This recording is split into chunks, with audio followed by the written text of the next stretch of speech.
గ్రహించగలడు. మనిషి గ్రహించగలడు అంటే తెలుసుకోగలడు, తెలుసుకొని దానికి అనుగుణంగా మార్పు చెందగలడు. నిజమండి? ఏమంటారు మిత్రులారా? నిజాన్ని గ్రహించి దానికి అనుగుణంగా మార్పు చెందగలడు అంటే కనెక్టివిటీ. ఏం connectivity?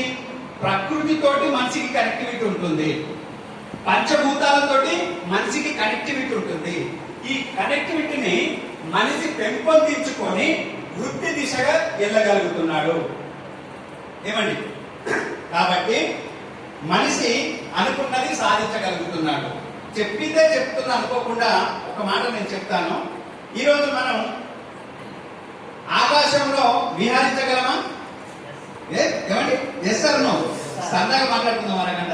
Yes or no? Yes. ఆకాశంలో విహరించగలం. మనం మన గ్రద్దలమా? ఏమండి? మనం మన గ్రద్దలమా? కాదే. మనకి ఎలాంటి రెక్కలేవి, కానీ విహరించగలుగుతున్నాం.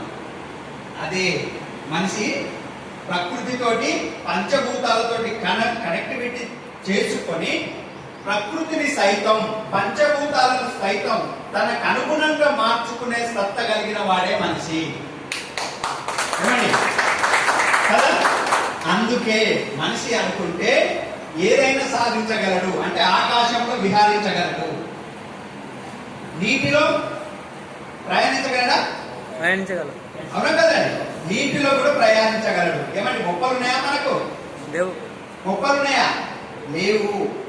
కాబట్టి దాన్ని కూడా మనకు అనుగుణంగా మలుచుకొని మార్పును తీసుకురాగల సత్తా ఉన్న మనిషి, గాలిలో సైతం విహరించగలిగిన సత్తా ఉన్న మనిషి, ఎలాంటి ఒక క్రూర మృగాన్నైనా, ఒక విష సర్పాన్నైనా, ఎంత బలమైన దాన్ని అయినా ఒంటి చేతితో కట్టడి చేయగల సత్తా మనిషికి ఉంది అని అంటే ఎలా సాధ్యం?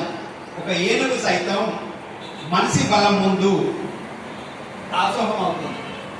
ఏమండి? మనిషి బలం ముందు ఏనుగు దాసోహం అవుతుంది. మనిషి ఒక గుద్దితే పడిపోతుందా మిత్రులారా? పడిపోతుందా?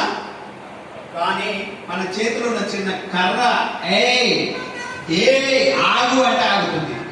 ఏనుగు, సింహం, విషసర్పం ఏదైనా ఆగమంటే ఆగుతుంది. కాబట్టి పాజిబుల్. ఎలా సాధ్యం సార్?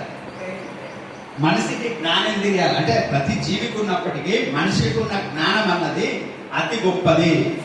ప్రపంచాన్ని తన సొంతం చేసుకునే శక్తి మానవుడికే ఉంది. కాబట్టి మనిషి జీవించగలగాలి.